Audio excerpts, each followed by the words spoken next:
after the bombing, the U.S. sent their B-2 bombers and whatnot, and we basically bombed nuclear facilities in Iran. Iran, surprisingly to me, by the way, backed off, and I didn't expect that they would, but they did. They did settle down a bit. A lot of people were really, well, I was, and I know you were because I know you mentioned it, but people were concerned that there might be sleeper cells here in the U.S. that might be activated in retaliation to that. I want to start with that first and see what you think. Coming from your perspective, because I don't believe it's over. I really don't. I think that is a reality that's extremely plausible. I believe that is a thing that we will have to face. And I have done the data. I've done the dive in terms of what's going on at the border. And I know that this year alone, at least until May, there was about 752 or somewhere around there. I don't have the exact, but it was like 752 in terms of terrorists that they knew about that they detained. When I broke it down, it was enough to put 15 terrorists in every state of the United States of America.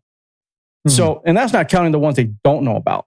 So what do you think about that situation? Should we be concerned? Should the average American citizen be vigilant, be watching out for that, or at least have an idea that, yeah, it could go bad? So, boy, that's a tough one because it feels like I'm in 2002, right? Are we red? Are we yellow? Are we blue? Are we green? Is it a high alert day? Is it a low alert day? Right? That's a really good question. I